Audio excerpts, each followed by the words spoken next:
Olá!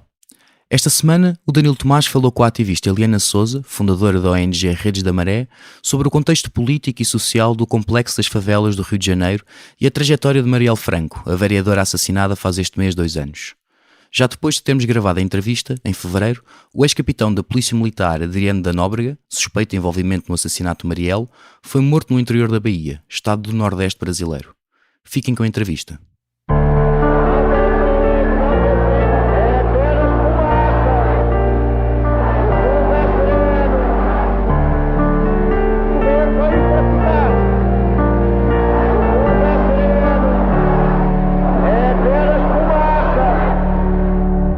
Olá, seja toda a gente bem-vinda ao É Apenas Fumaça, um programa Fumaça onde se fala sobre a sociedade com quem quer falar sobre ela.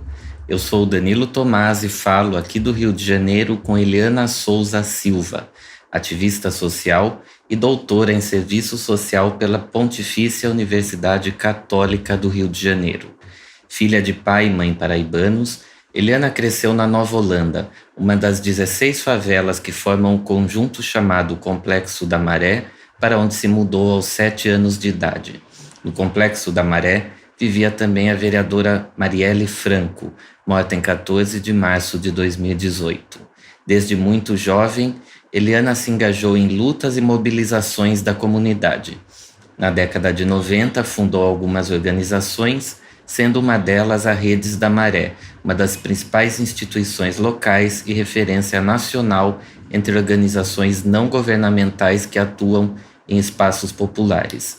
Recebeu ainda a condecoração de doutora honoris causa pela Universidade Queen Mary de Londres em dezembro de 2017. É professora do Instituto de Estudos Avançados da USP e autora do livro Testemunhos da Maré, e ainda um estudo publicado em livro sobre a ocupação da maré pelo Estado brasileiro, percepção de moradores sobre a ocupação das Forças Armadas na maré. Seja bem-vinda, Eliana. Obrigada pela oportunidade de falar um pouco, né, das favelas, do Rio, já que estamos falando de Portugal, e obrigada aí pelo convite. Bom, começando.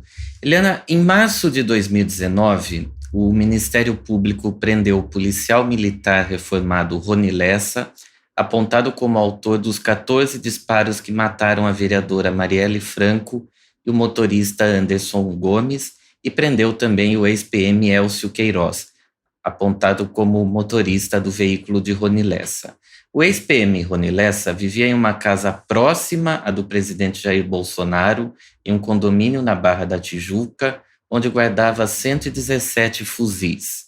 Em outubro, uma reportagem do Jornal Nacional mostrou que Rony Lessa esteve no condomínio onde vive o presidente Jair Bolsonaro e, segundo o depoimento do porteiro, foi autorizado pelo presidente a entrar no condomínio. Bolsonaro estava em Brasília nessa ocasião, dia em que havia pedido dispensa da Câmara por motivos de saúde. Como a suspeita em torno do clã Bolsonaro muda o significado político desse crime? Bem, esse crime ele é um crime que eu diria assim, muito sério, né, muito grave, mas ao mesmo tempo ele talvez sintetize e mostre de uma maneira muito clara o que o Rio de Janeiro vem se tornando em termos dessas organizações criminosas, né, que vem se organizando ao longo do tempo aqui. Eu acho que esse crime estampa o quão grave é a situação do Rio de Janeiro, né? E essa situação que hoje talvez as pessoas tenham uma clareza maior sobre ela, né? As pessoas percebam quem vive aqui no cotidiano como essas questões elas afetam de fato a vida, mas elas, na verdade, são questões que foram construídas ao longo do tempo, né, de muitos governos ou desgovernos, vamos dizer assim, que nós tivemos aqui no Rio de Janeiro. O fato de você, no processo de esclarecimento, né, do que aconteceu com a morte da vereadora Marielle Franco, você ter essa associação, né, tão visível, né? Tipo, não é uma coisa assim, não é uma suspeita, é algo que realmente é verdade, né? Essa pessoa que deu o tiro, não é? Ela morava do lado, a filha tinha relações com o filho do Bolsonaro, isso tudo é verdade. Com o filho caçula, o Renan Filho, Jair Renan Filho. Então, isso demonstra, assim, o quanto essa questão dos políticos que nós temos no Brasil, e o Rio de Janeiro talvez a gente tenha, né, eu digo que a gente tem a síntese de tudo de ruim que a gente tem nesse campo, né, das práticas políticas. Eu acho que a gente aqui é um exemplo de tudo que é ruim.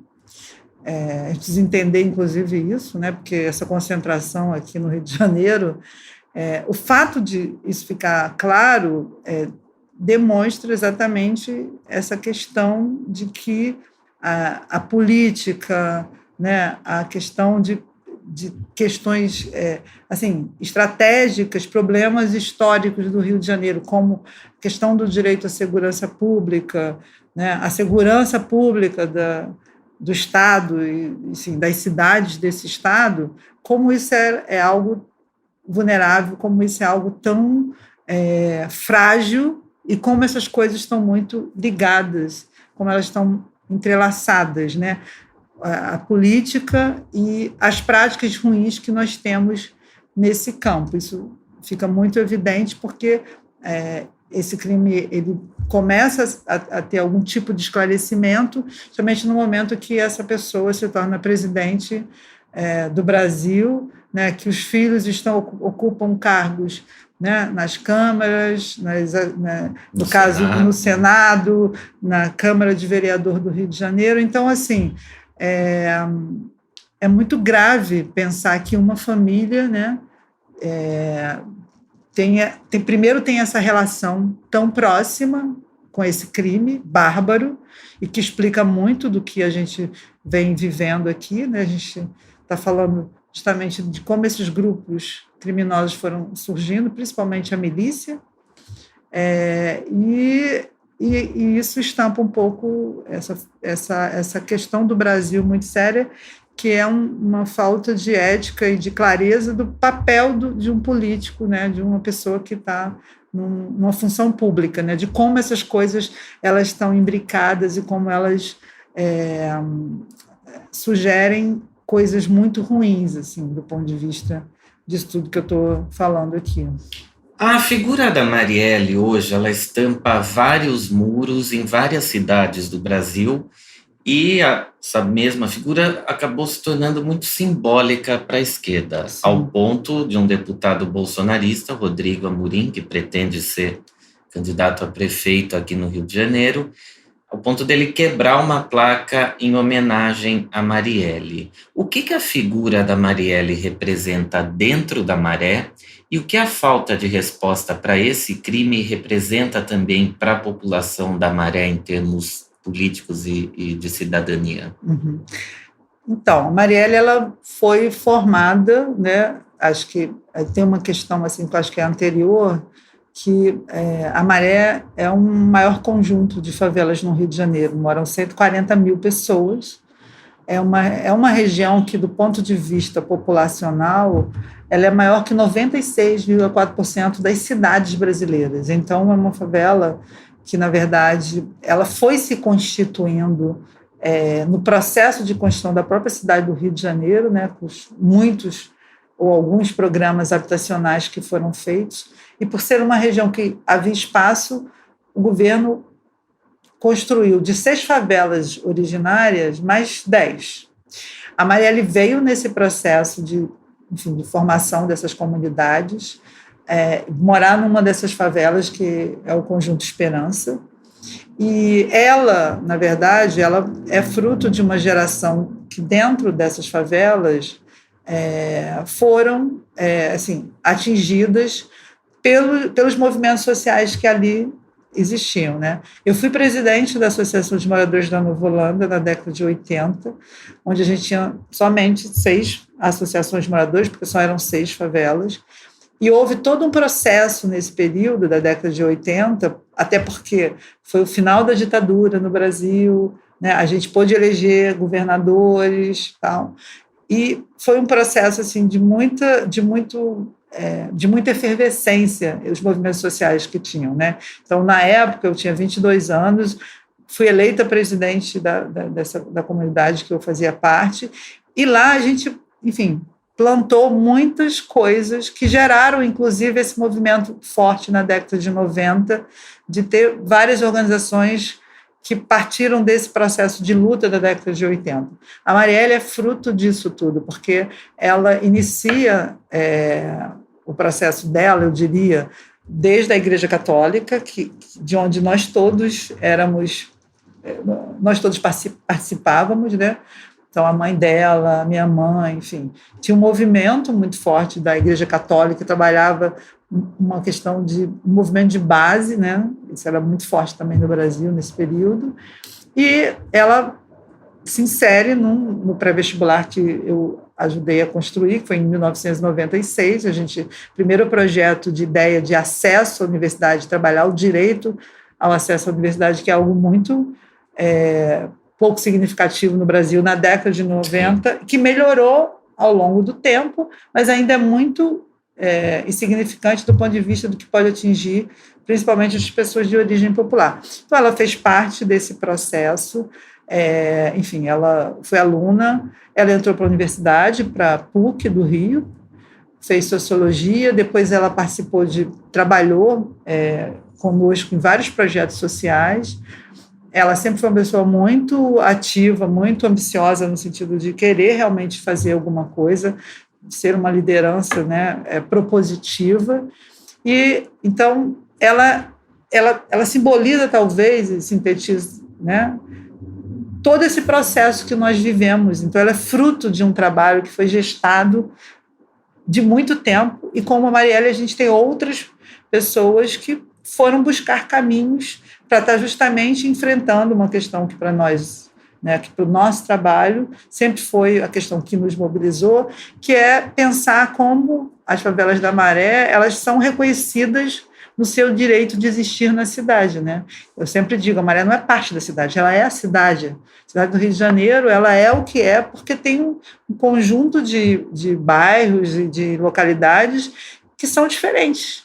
Agora, a grande questão é que a gente tem uma cidade onde você tem uma parte dela que tem serviços, né? A zona sul do Rio de Janeiro, você tem uma parte da cidade que é norte, zona oeste, por exemplo, que não é assistida pelos serviços básicos, direitos básicos. Então, isso não quer dizer que a nossa cidade ela é partida, a nossa cidade ela é desigual. A desigualdade é que tem que ser exaltada nesse processo de reconhecer a diferença. E ali a gente trabalhou muito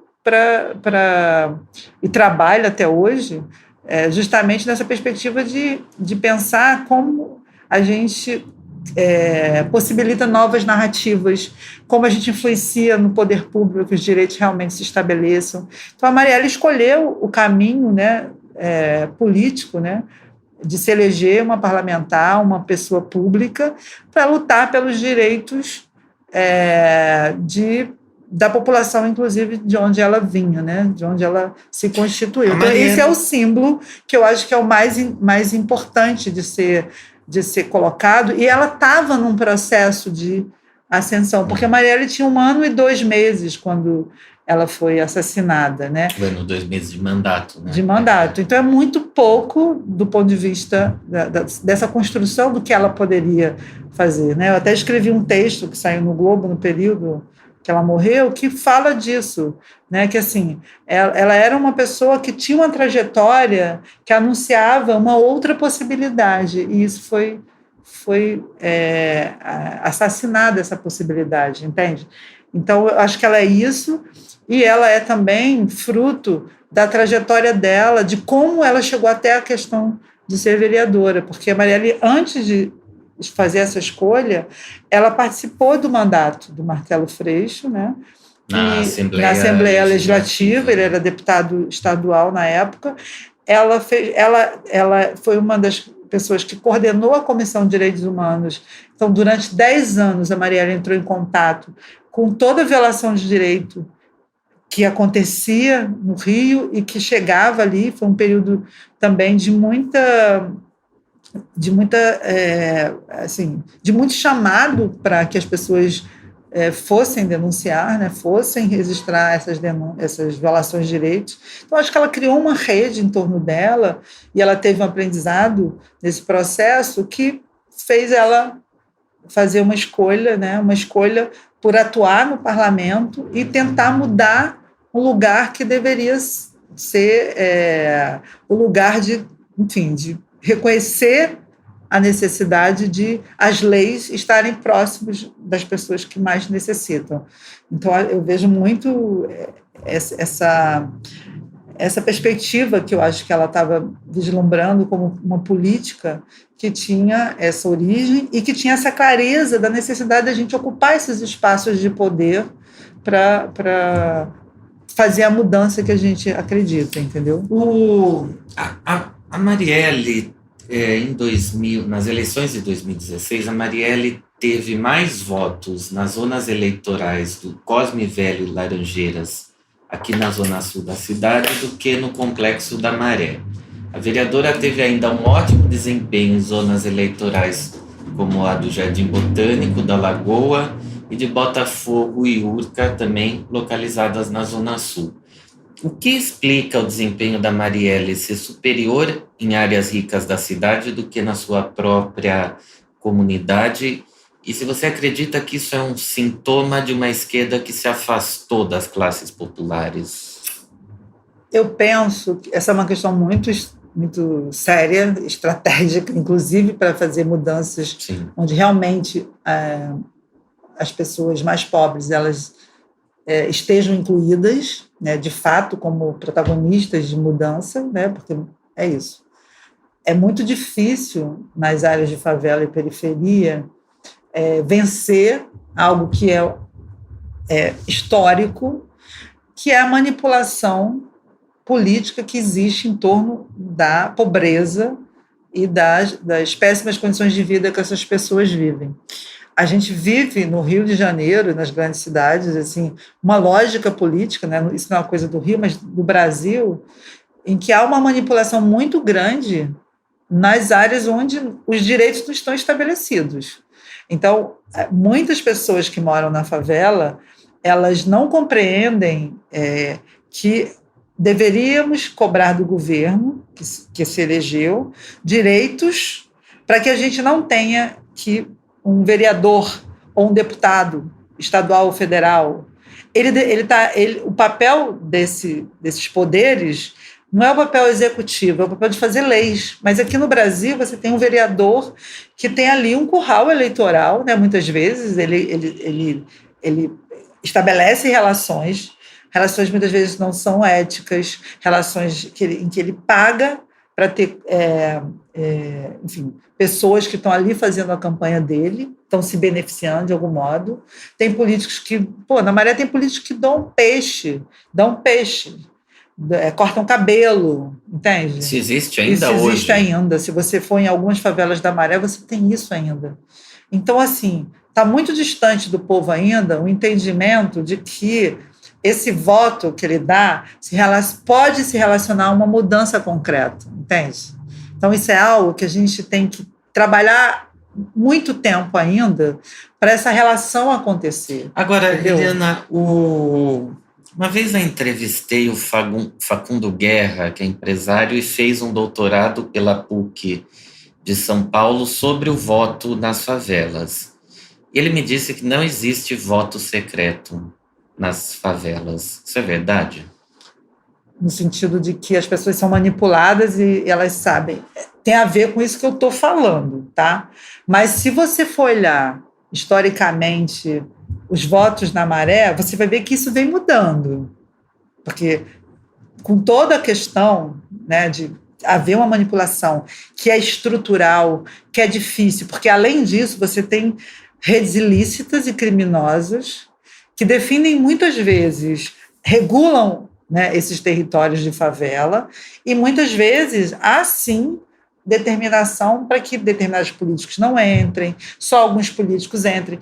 É uma região em que o Estado, assim, o direito à segurança pública, é uma outra conversa longa, não se estabeleceu. Então, você tem outros poderes ali ordenando.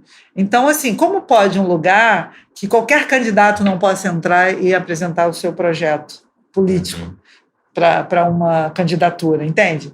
Então, assim, o que acontece é que falta realmente uma soberania do Estado, como ele tem em outras regiões aqui da cidade, do Rio de Janeiro, para estabelecer ali o mínimo de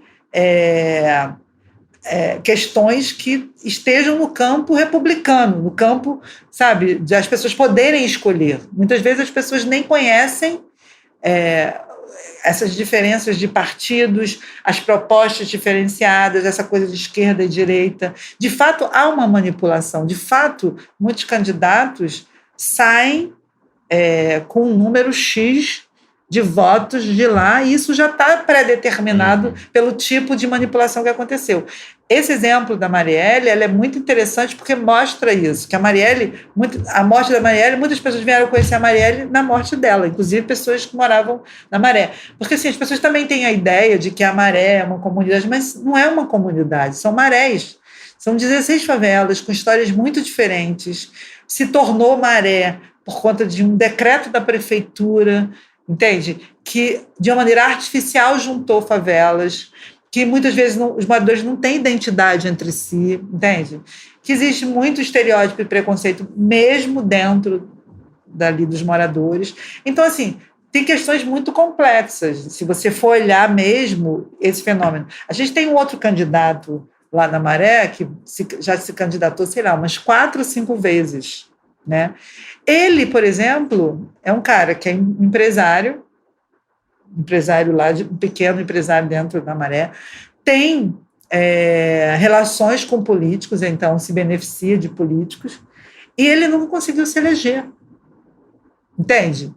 Então, assim, a gente também precisa entender que, assim, uma liderança dentro da favela, para ela superar toda essa questão conservadora, tradicional, e esse olhar, né, que manipula os eleitores ali naquele conjunto, tem que ser um candidato que é muito bom e que tem um reconhecimento, todas as pessoas conhecem, entende? Então, a gente ainda não teve isso, na realidade. Agora, nas últimas eleições, em 2018, ainda na campanha, o atual presidente Jair Bolsonaro afirmou: nós temos que dar para o policial, dar para o agente de segurança pública o excludente de licitude.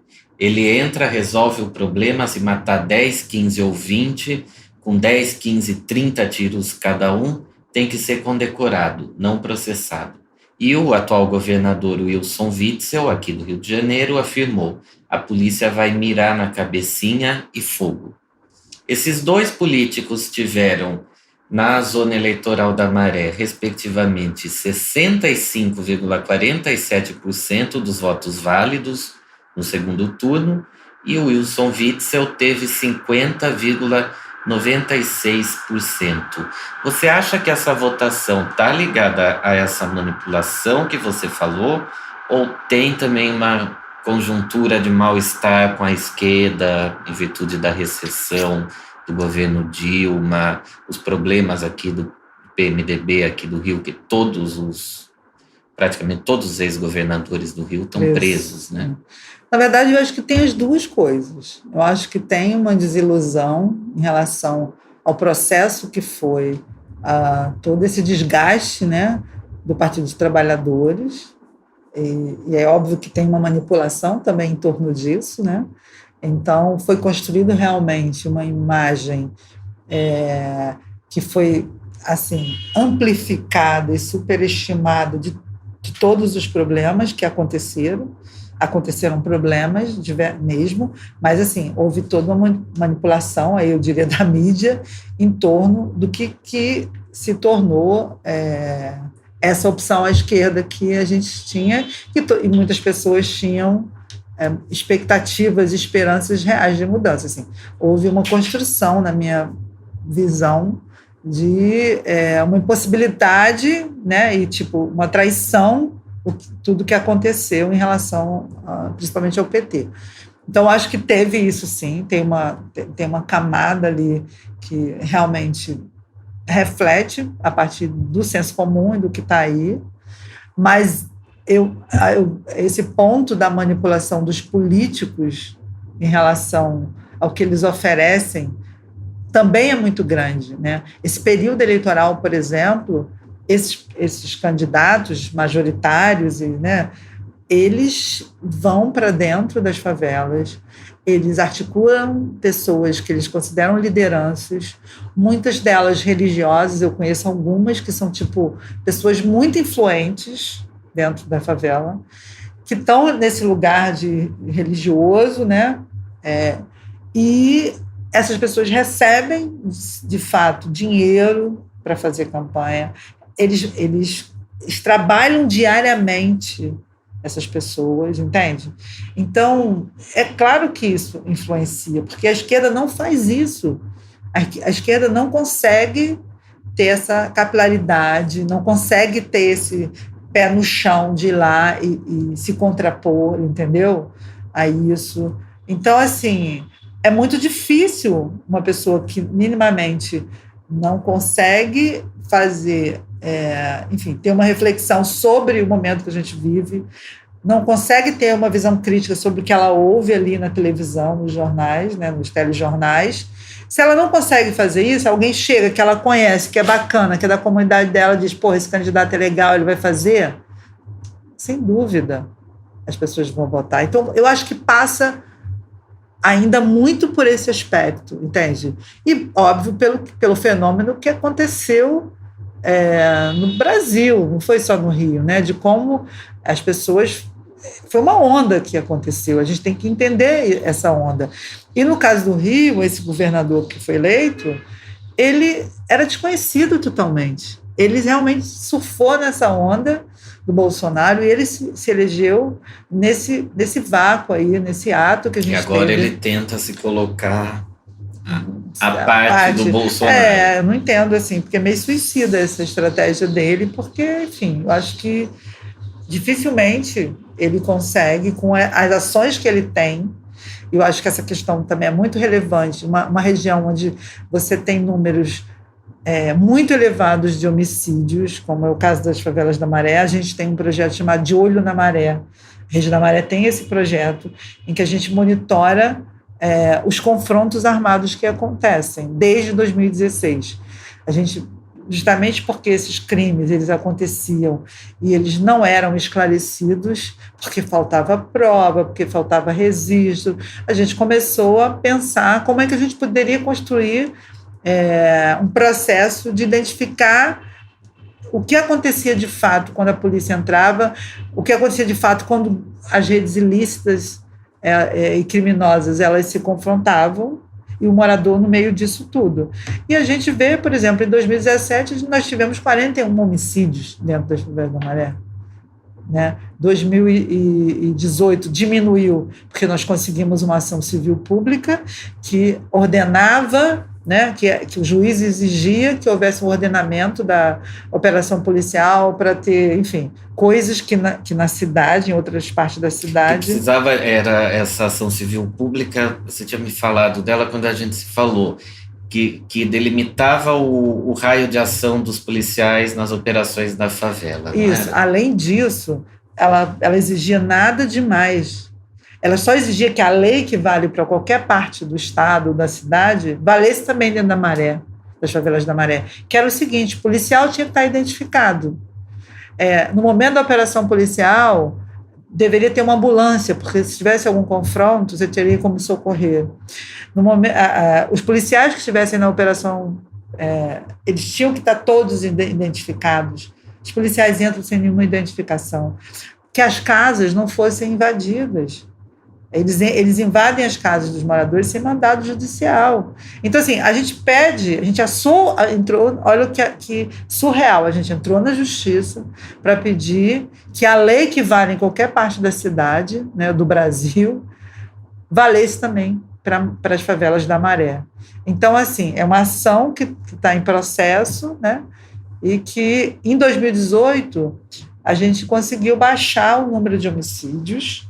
Em 2019, com a entrada do Witzel, que não respeitou essa ação, que estava em vigor ainda, o homicídio cresceu muito, né? Demais. A gente, quando percebeu isso, foi chamar a atenção dele para isso, entendeu? E houve algum diálogo? Não.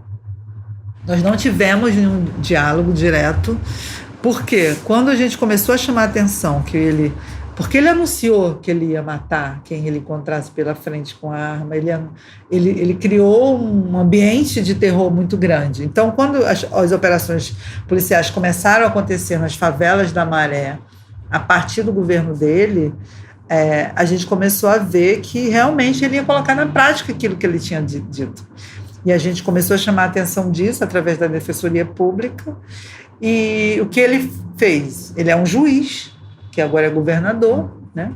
Ele era juiz, na verdade, e ele conseguiu que uma pessoa, né, uma desembargadora do Tribunal de Justiça do Estado do Rio de Janeiro suspendesse a ação civil pública da Maré.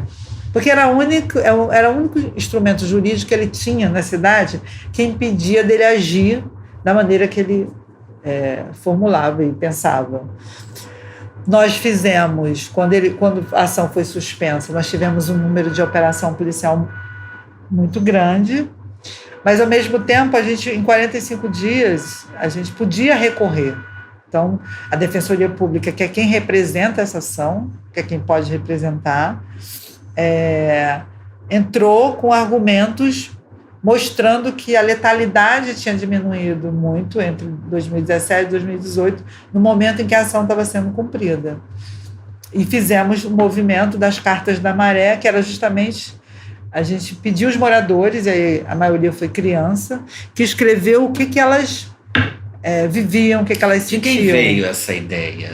Então, essa ideia surgiu numa reunião em que a gente estava justamente avaliando o que poderia impactar no processo de sensibilização, principalmente da sociedade como um todo do Rio de Janeiro. Porque, assim, é um absurdo o que acontece nas favelas, e as pessoas que moram em bairros ricos, por exemplo, classe média, alta, elas não têm noção, e muitas vezes elas nem acreditam que a polícia age daquela maneira. Então, essa representação negativa sobre a favela acaba levando a um sentimento de que todo mundo que mora na favela é potencial criminoso, né? O fato de existirem essas redes ilícitas e criminosas, né, que é o tráfico é ilícito. No Brasil ainda não se descriminalizou o uso de drogas. Então, enquanto isso não acontece, é uma atividade ilícita e ponto. Ela não é em si uma atividade criminosa. Ela vira criminosa quando você tem a associação da arma. Porque a arma, sim, cria letalidade. A arma, sim, cria confrontos. Então, por isso até que a gente chama redes ilícitas e criminosas. Entende? As pessoas não acreditam que quem mora numa favela não tem relação com isso. E para mim, por exemplo, é muito difícil. Eu cresci numa favela, tudo que eu sei... Ainda hoje, porque eu lembro que nos anos 90 se ouvia de algumas pessoas que moravam nas favelas que elas mentiam o endereço delas quando elas iam se candidatar a uma vaga de emprego para não serem, entre aspas, confundidas com bandido. Isso existe ainda hoje? Isso existe ainda hoje. As pessoas... 2019, sim, 2020. Sim, porque é assim, você chama qualquer desses aplicativos de carro para você ir, ou então você bota no Waze o endereço, bota o endereço da Maré, você vai, quando você botar o endereço da Maré, vai vir uma voz dizendo a área é perigosa, a área, enfim, com alta incidência de crime.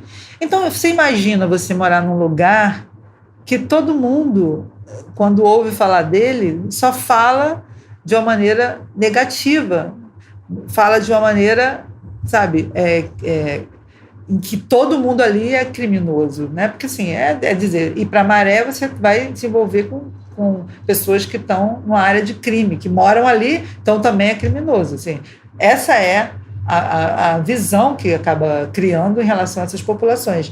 Então, assim, para quem mora é muito difícil tá fora. Eu mesma, quando comecei a circular no Rio de Janeiro, quando eu vinha para a Zona Sul, e eu estava em alguns lugares e ouvia as pessoas falando sobre favela, eu via logo dentro de mim uma revolta, assim, porque eu pensava assim, gente, essa maneira que essa pessoa está falando do lugar que eu moro não é o lugar que eu moro, entende?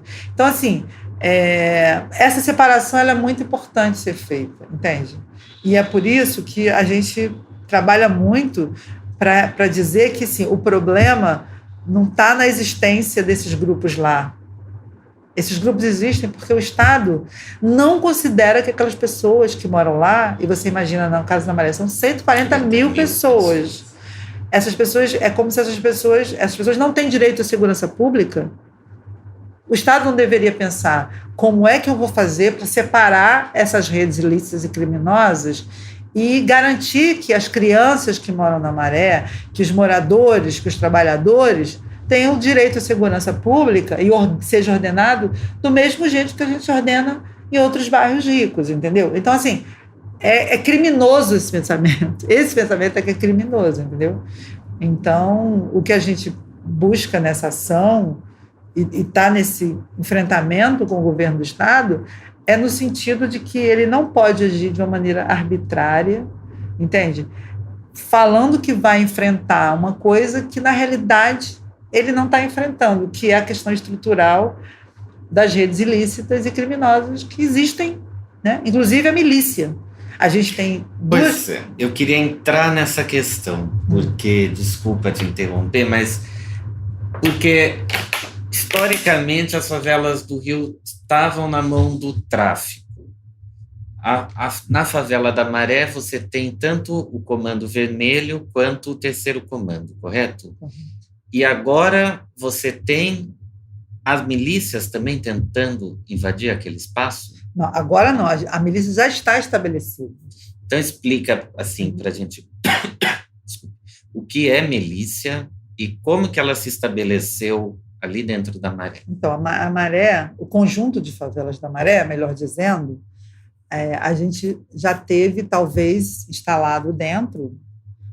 A gente deve ter outras favelas com essa configuração, mas não sei se no porte da Maré.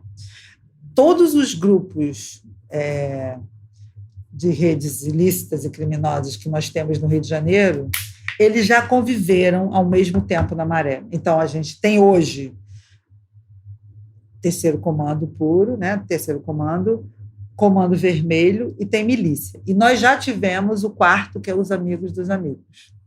Só que esse acabou sendo expulso, então hoje nós temos... grupo de narcotraficantes, o Amigo dos Amigos? É o pessoal que é ligado ao tráfico, né?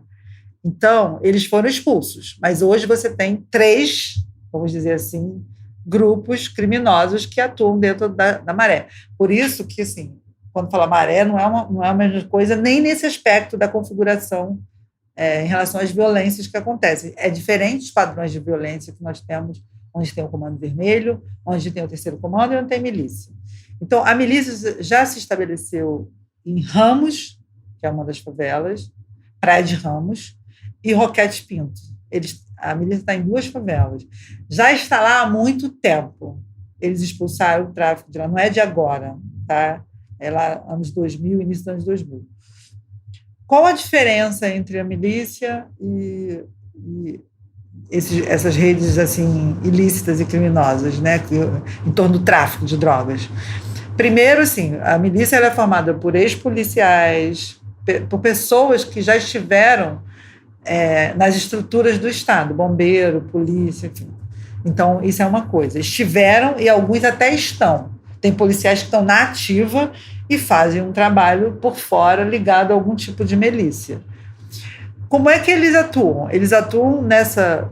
E eles vendem essa ideia de que eles são uma solução, né? Tipo, são grupos paramilitares em que eles oferecem o serviço de segurança que não existe, por isso o tráfico, né, se instala, no qual os moradores pagam uma taxa por isso, para tê-los. As pessoas não podem usar droga no meio da rua, não pode ter a venda da droga no meio da rua, então as pessoas podem usar droga dentro de casa. Pessoas que são pegas usando drogas, elas são assassinadas, entende?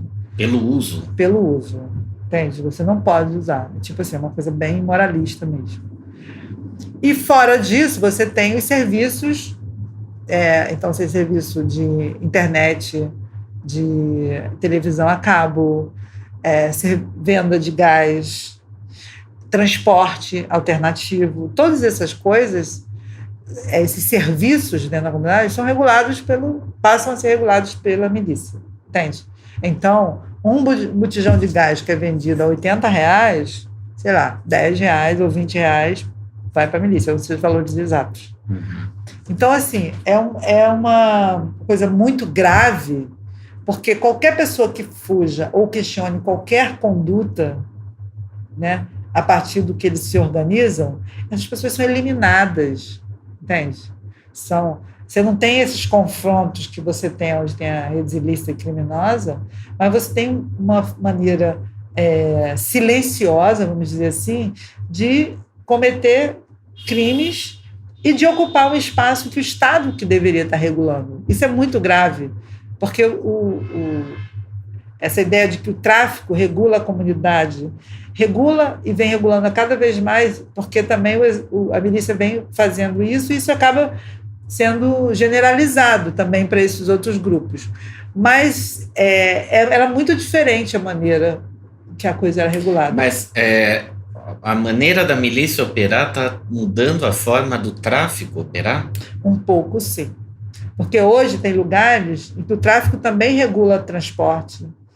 Você tem lugares em que o tráfico também interfere, por exemplo, na venda do gás. O cara que vende o gás tem que dar um percentual para ele.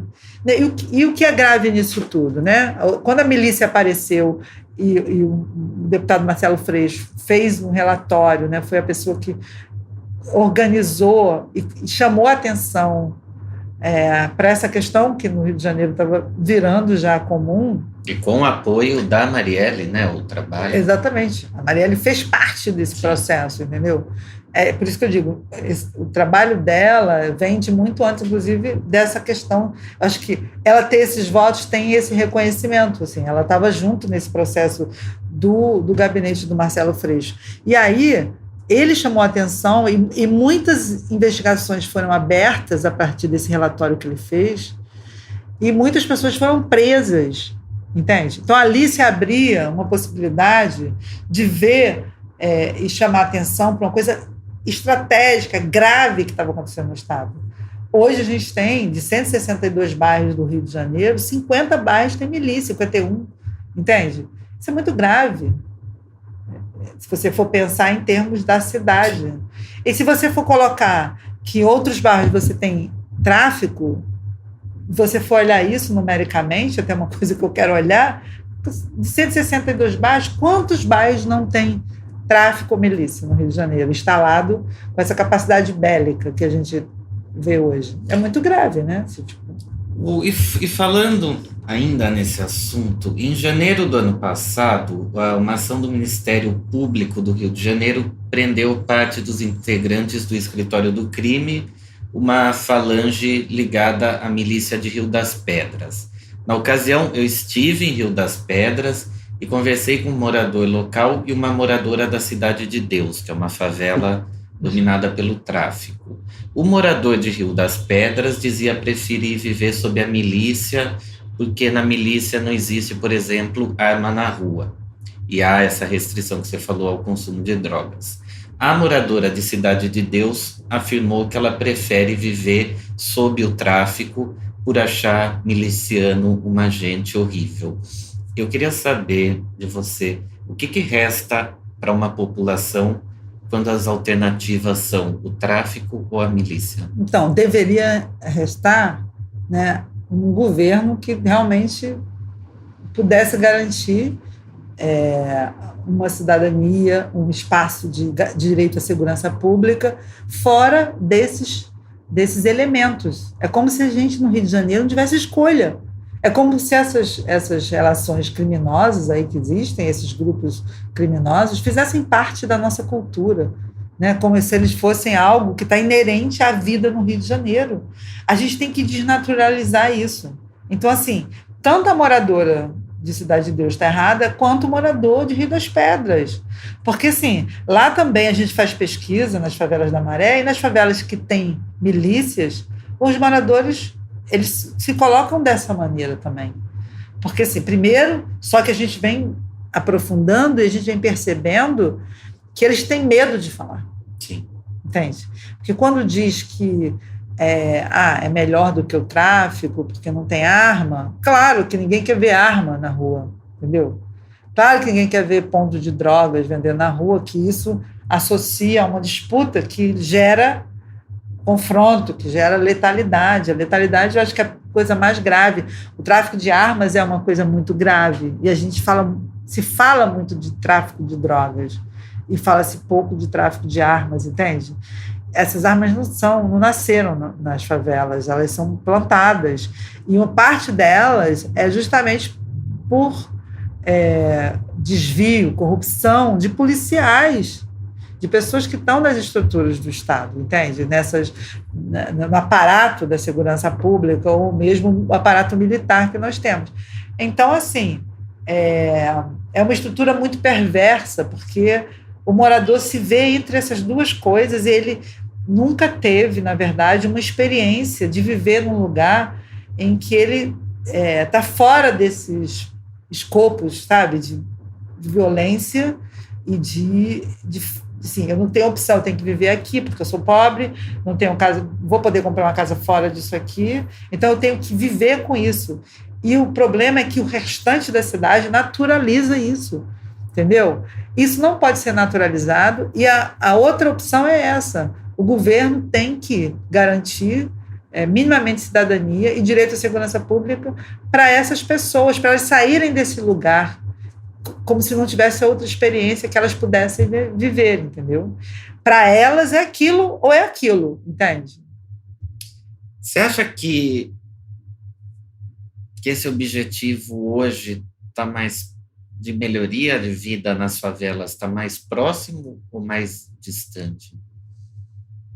Olha, no momento que está vivendo, que a gente tem um péssimo prefeito, que a gente tem esse governador que prefeito Marcelo Crivella, bispo Marcelo Crivella, da Igreja Universal do Reino de Deus. No momento em que a gente vive, já vai fazer 4 anos, né? Em outubro, quando a gente vai ter a nova eleição, um prefeito que, enfim, ele conseguiu destruir tudo, né? Ou o pequeno fio de possibilidade de coisas que foram construídas dentro, estou falando das favelas, mas na cidade aconteceram outros projetos que podem ser questionados, mas dentro, por exemplo, das favelas da Maré foram construídas 19 escolas, foram construídas 11 clínicas da família. Isso em que período? O período do Eduardo Paes, do governo, que foi o governo anterior. O governo anterior entre 2009 e 2016, né? Exatamente. Então, assim, ele ficou 2 mandatos. 2 mandatos. Então, assim, não quer dizer que ele foi o melhor prefeito, não quer dizer que o governo dele não tenha problemas, mas ele tem uma questão que é, assim, ele tem todo mundo fala isso, não sou eu que estou falando, mas assim, é uma pessoa que gosta da cidade, mora na cidade, aproveita do que essa cidade tem de bom, entendeu? E, enfim, acabou implementando, porque tinham governos também federais que dialogavam com as políticas da época, nesse período aí que ele ficou, que muitas das políticas de acesso, políticas sociais, foram implementadas nas favelas. E esse governo que nós estamos, que vai fazer 4 anos, do Crivella, Marcelo Crivella, ele vem destruindo.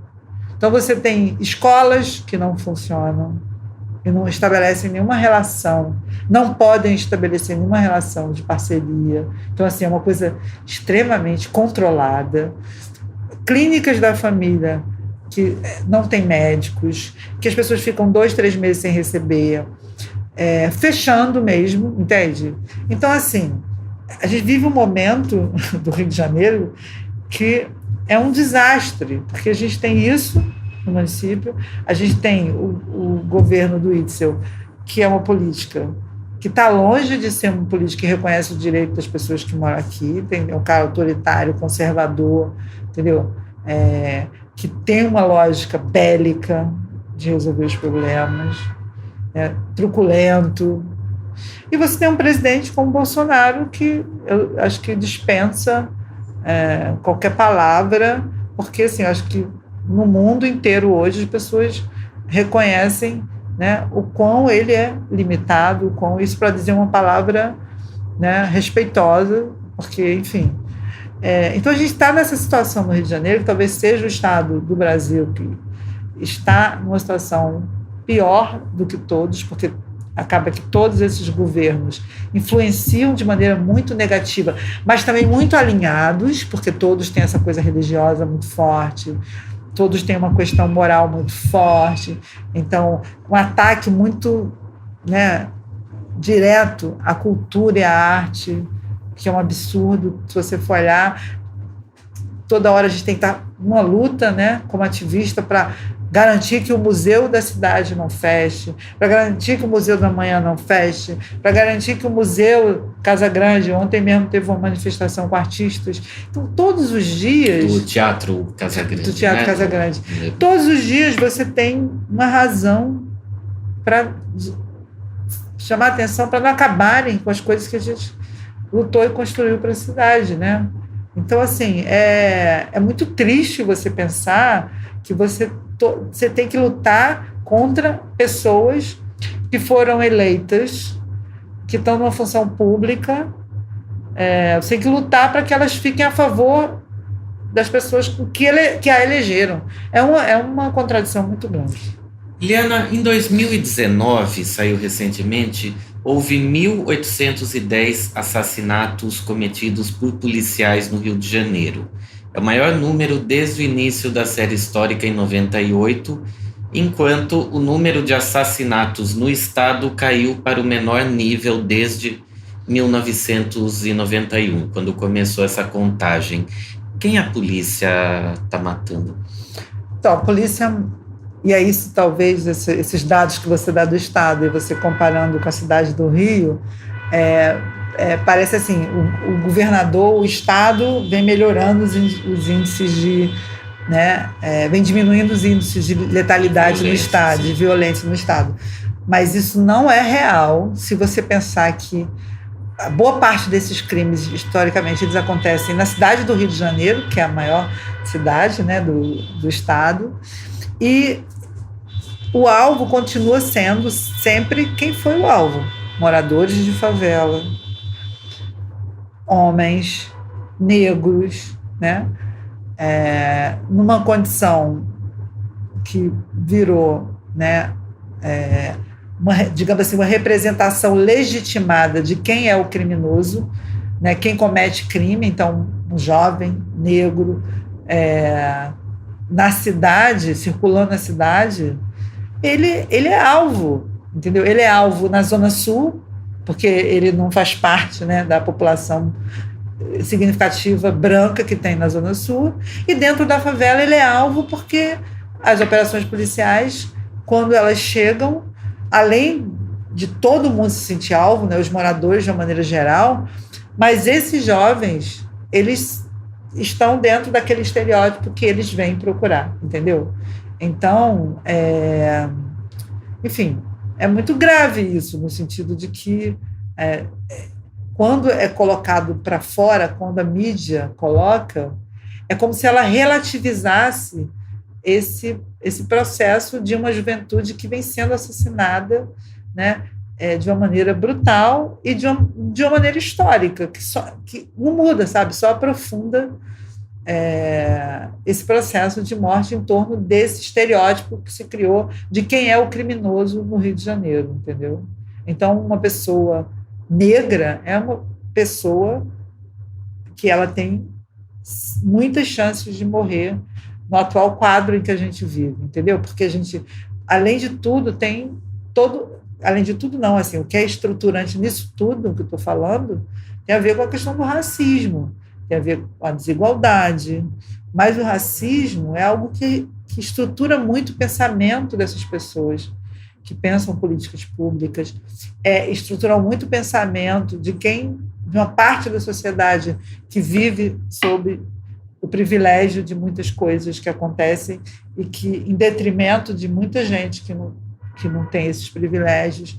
Então, assim, é isso, é um dado que ele tem que ser relativizado. E quem não tem essa noção do contexto político do Rio de Janeiro vai olhar e dizer, nossa, está diminuindo os crimes no Estado.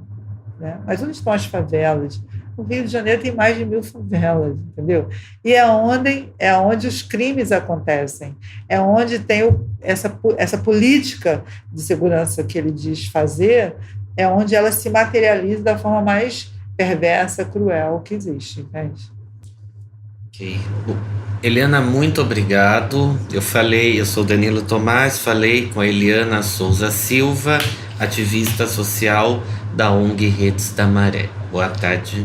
Boa tarde, muito obrigada aí por poder falar com vocês aí de Portugal. Obrigado. Esta entrevista foi preparada pelo Danilo Tomás, o Pedro Miguel Santos editou o guião da entrevista, o Nuno Viegas editou o texto. Eu, Bernardo Afonso, fiz edição de som.